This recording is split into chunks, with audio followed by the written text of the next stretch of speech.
So welcome boxing fans. So my name is Rick, on Boxing Club platform with my partner, Michael Angelo Serra on the LondonMontreal boxing show, capsule number 2, about a very big fight we've seen, Tyson Fury and Alexander Usyk, fight number 2, okay? So we're gonna talk about the fight number 1, we're gonna talk about the fight number 2, Michael Angelo Serra from England and myself, Rick Hamel from Montreal, So I hope you will enjoy the conversation between those two boxing specialists, in boxing. So thank you, boxing fans, and welcome, Michael, to the show. I hope you're good, Michael Angelo Serra. And I just want to talk with you about Fury and Usyk, the fight number 1, the fight number 2, the difference about those two fights, Michael. So tell me that, please. Thank you. Looking at the second fight, I had it a lot closer than I did the first fight on the cards. The scorecards, the identical scorecards of 116, 112. Forget the robot, the artificial intelligence robot scoring. That was absolutely well wide out of the cards. But I didn't agree with the identical scoring of 116, 112 on all three judges' scorecards. I had quite a bit closer than that. A lot of the rounds, the first rounds, it seemed, it was very, very hard to separate them. I think Usyk may have just shaded it, but only just. But from there on, a lot of the rounds were, as us English call it, nip and tuck, which means very, very closely fought rounds. It was at times hard to separate them. But then Usyk seemed to be taking the lead from what I remember, the middle rounds.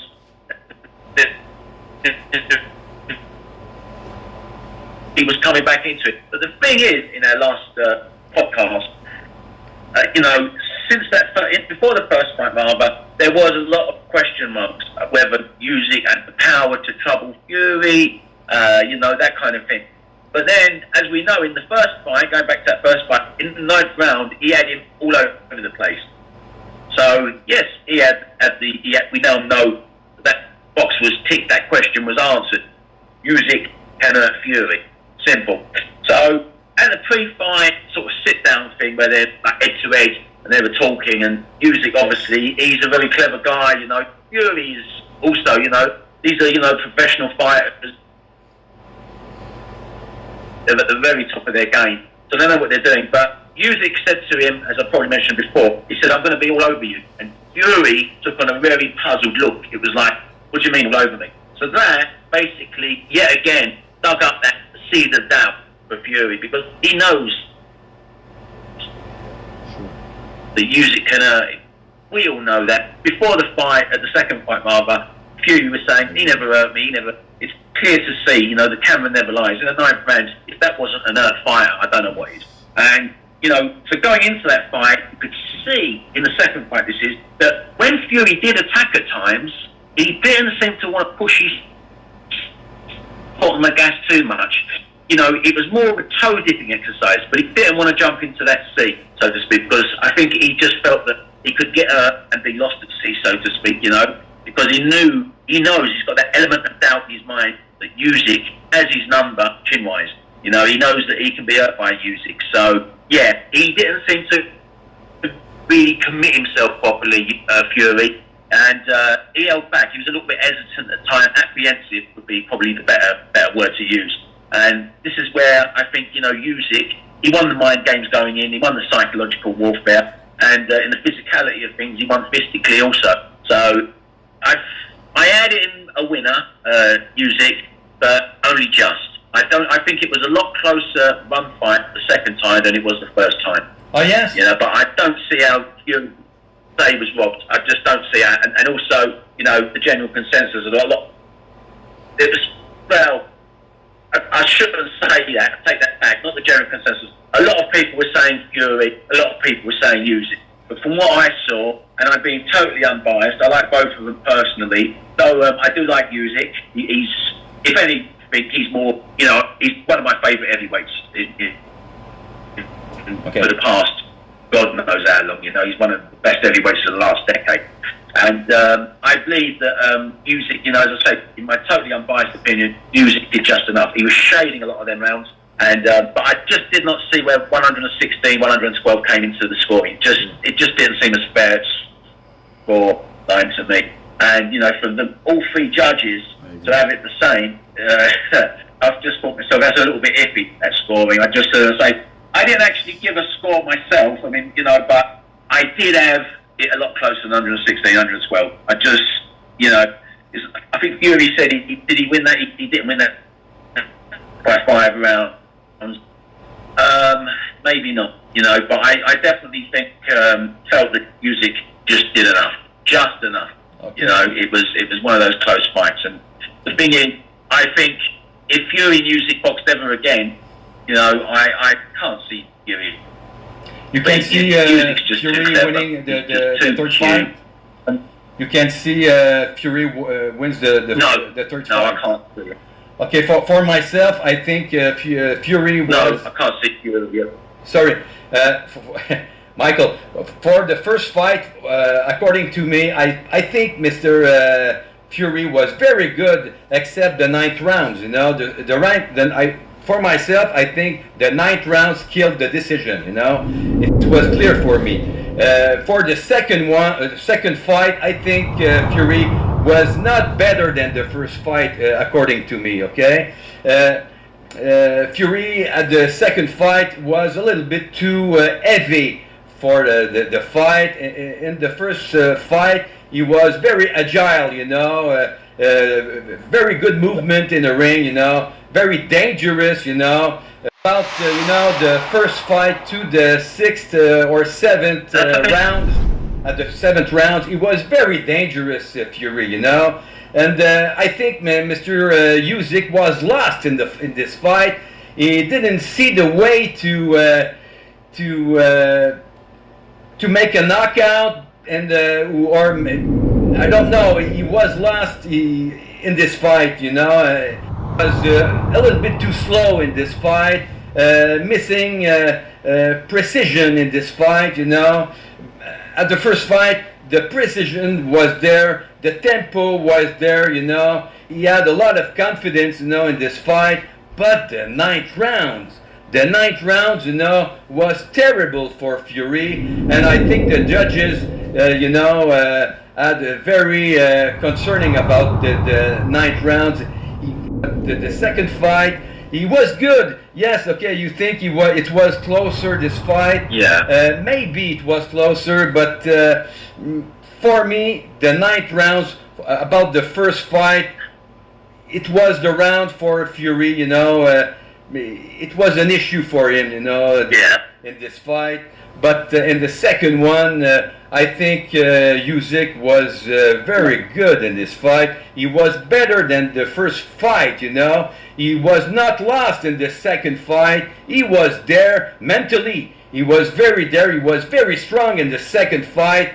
And I think, I don't know, I think Fury didn't find a way to make a knockout, but he would have made a knockout, you know, on the second fight, but it was not possible for him, the knockout. But I don't know. I think it was very sad for him, the 9th round, for the fight number 1, Michael. What do you think about it? What do you think about it? Well, he had him going. As I said before, in that first fight, in that 9th round, when Usyk had him going, he was all over the place. And if the referee hadn't jumped in, he would have definitely gone down. Definitely, you know, without a shadow of a doubt. I'm agreeing with you, Michael. Yes. Yeah. When you see a fighter like that, a guy in trouble like that, when you've been watching boxing like we have for many, many years, you know, I myself, I've been watching it 40 odd years plus, and you see countless times when guys, you know, they get hit and they get hurt. And you know when a guy is on the verge of being stopped or he's on the verge of going down. Yes. Barring a miracle, you know, he would turn it round. But there was no way he would be able to, would have stood up. The referee did him a massive favour, and yeah, I got some a little bit of criticism. Yeah, rightfully so, and maybe not rightfully so, because the referee for me spoilt that fight. He saved Fury from the possible stoppage loss. No, I'm not saying Fury. I'm definite. Fury would have gone down. That is without, as I say, without a doubt, he would have gone down. Would he have survived? We'll never know. You know, we will never know. I believe he would have got up from the knockdown if the referee hadn't jumped in. As I say, he would have been down, but he would have got up. But would he have been able to have survived a further onslaught from music? I don't know. Would he have been able to have brushed the cobwebs away? Yes, possibly so. But there was a good chance of music getting a stoppage there. And that referee in that first fight, for me, he robbed me. Well, he robbed music of the stoppage. But, you know, as I said before, it was a fight, you know, of such magnitude. You know, this is a fight that the world has been waiting for. We've been waiting 20 years for this fight to materialise, an undisputed championship fight. And I believe the last one, I might be wrong here, I think it was Tyson Lewis. I'm not 100% sure, so if anybody, if you know or someone's watching, correct me please. But the last undisputed champion was Lennox Lewis, I know that for definite. But, you know, we waited 20 years for this to happen, and then, you know, this big fight, it's full of intrigue, you know, the world is interested in it, they want to see this fight happen. The big guy with the small guy, yes, to a certain extent, Dempsey Willard revisited, but then these guys are better boxers than Dempsey and Willard, you know, not necessarily bigger punchers though. I think you're right, you know, because we thought Fury was very big, you know, and he fought a smaller man, you know, and I think everybody said he's big, he's going to win this fight, but it was not possible to Fury to win the second fight, but it was close. It was a very close fight, and I would like to see a third fight, you know. You think the third fight, Usyk will win, but for myself, I'm not sure. I think Fury can win the third fight, I think, for myself. It's kind of like, as I was saying, are you there? You okay? Yes. Sorry. Yeah, it's kind of like, as I was saying, you know, the referee, it was a fight of such magnitude. To me, it was an anti-climax in the ninth round. When he jumped in and gives Fury the standing 8 count, you know, a fight of that magnitude, people were saying to me, yeah, but it's the rules, it's the rules. Yes, it is the rules. But there's, you know, there's been, top of my head, there's been other times when things have been let go. You know, the world, we're on the edge of our seat. Oh, is Usyk going to stop him? Is Usyk, you know, Fury's in trouble. And then the ref jumps in, counts to 8, and it's like, it's one big anti-climax, you know, because everybody's excited, you know, and, you know, oh, please don't, you know, and then the ref saves Fury. That's, as far as I'm concerned, that's what he did. And it happened in the first one of the fight, and yet again in this fight. So sometimes when you have the referee on your side, it's like having a third glove in your arsenal of punches, you know.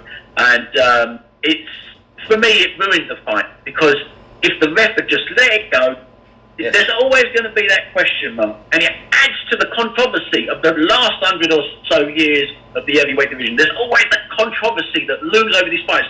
Ali Liston in '65, you know, did Liston take a dive? You know, Ali Foreman, for example. There was controversy, believe it or not, around that. People were claiming that they loosened the ropes on purpose for Ali, you know, because with his rope-a-dope tactics. But, you know, and also Ali Frazier, the film in Manila, when Frazier, Ali actually was, he actually admitted this later in life, that he did say to Angelo Dundee at the end of the 14th round, cut him off. And Dundee said, no. He stopped at the 14th. He beat Marvin Hagler, what's had done, but he saw it and he rushed over to the ring to get to the Frazier corner where Yank Dunham and Eddie Futch, and he said to him, he was trying to play with him, he's going to quit, Ali's going to quit. But before he could get there, they waved the fight over, and Ali come off of his stool and he collapsed to the floor. But you watch the film of that, you see that happen. But Foch just stopped the fight, you know. Foch stopped the fight at the 14th round, you know. But I don't know. And Frazier demonstrated. If we would have had, I don't know, a 15 round, I don't know, would have gone, you know, I don't know. I mean, Ali, I mean, getting back to Ali now, he was a special kind of fighter. He could run on empty. He could near enough walk on air, fistically. He had a way of surviving, you know, and it was, you know, he'd been in the jungle against Bob and Rumble in the jungle. He knows that, he knew everything, you know, he would put, I mean, music, I class him now as an all-time great, but I don't quite put him in the same league as Ali, you know, but he's in that membership now, in that members club, strictly members only club. But the thing is with Ali, he could walk on air, he could run on empty, and I think when he got up, he just resigned himself to, yeah, I've won, and I'm shattered, and he fell to the floor. But I feel if the fight had carried on, yeah, it probably would have gone the distance. There's no way Ali had a stoppage in it. No way Ali would have been able to have stopped Frazier. I think if anyone was going to stop anyone, well, Frazier may well have done. But Ali had such a great, you know, a survival instinct. He had such great, you know, survival tactics. So yeah, and you know, yeah, I think it would have gone the distance. But again, getting back to that with Ali Foreman, Ali Norton, again, Jack Dempsey, Gene Tunney, you know, the long count, etc., etc.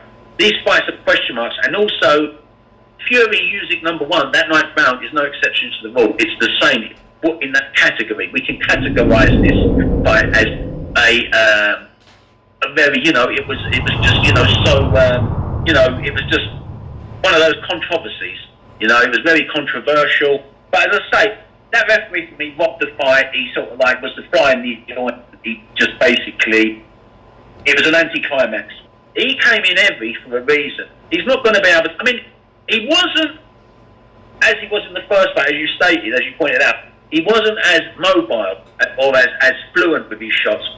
But obviously he came in heavier. And when a guy comes in heavier, that's for you, for the guy to go out there and try to force the stoppage, to wear the smaller guy down. It's clear, it's clear.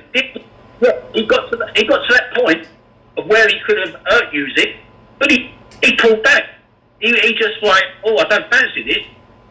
Maybe I'd be forgiven for saying that Fury was a little bit gun shy in that fight. A little bit too, you know, when it comes to a shootout, he was a little bit, oh, I don't know, because he could get stopped here. I could get stopped here by Usyk. So yeah, he had that doubt in his mind, and he forever will have that doubt in his mind. You know, but for him saying that to his dying day, he will always feel that he won that fight, the second fight, I don't agree with that. You know, I had Usyk. Not a massive win, as I say, 116, 112 it wasn't, but I definitely had him doing enough to win the fight, definitely. There's no way Fury was wrong, no way. But I didn't agree, as I say, with 116, 112. Okay, but you know, Michael, yes, I think what you said, it's very nice, you know, but I think it's very good comments. I don't know, I think it was a close fight, you know, the second one. And you know, when I've seen, you know, Usyk with his face all swollen, you know, I don't know. I think Fury made a very good job, you know, at the second fight. He was very tough, very strong, and I think it was a very close fight, a closer fight than the decision, I think, for myself, Michael, you know, but. I don't know. I think the third fight. I think the third fight would be nice, you know, to be sure about who's the best in the world. I think, you know. I think Fury is one of the best in the world. I think he can win against Usyk. And you know, between you and me, Michael, Dubois against Usyk. I think for myself, Dubois. Won this fight, you know, against Usyk, you know, because it was clear, according to me, you know, in my opinion, the blow was not a low blow, you know. I think it was a legal blow. A lot of people in boxing said it's a legal blow, you know. Frash said it's a legal blow, you know. A lot of people said that, but I think Dubois, you know, is a very special fighter, you know. But again, I'm not sure against Parker if he will win this fight, because Parker is a special man, 283 pounds. I don't think he's the better one at this weight, I think he's better at around, 275. I think it's better, or 270. But who knows? But there he was, and he was too scared to pull the trigger. Okay. That's okay. Because when it came down to it, when he was actually there, obviously building himself up to the fight in preparation. Yeah, I come in heavy, and I'm going to try and stop this guy. Yeah. But then when it came to it, but the element of doubt was always there. Boxing is psychological. Yeah. I'd say 98% of it is psychological. 90% of it. 10% of it's physical. At this level, you're right. You're right, Michael. Yeah. That's all. We're even a six-man. If you haven't got the right mindset, you're going to lose. You've got to feel like you're going to go in there and win. And it's a lot like, I suppose, Marvin Hagler, you could say. His mindset when he was became world champion, because he was on the sidelines for many years.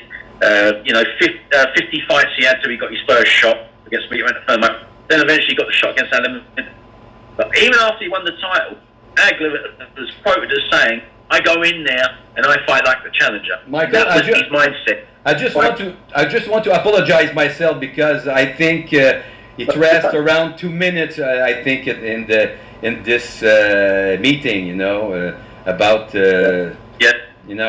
So we're gonna make a conclusion. Okay. Well, what is your conclusion about this fight? Yes, sure. Well, as far as I'm concerned, I know you don't agree with this, and that's fair enough. Opinions vary, but I don't feel that Music Fury 3 will be, to me, quite as big.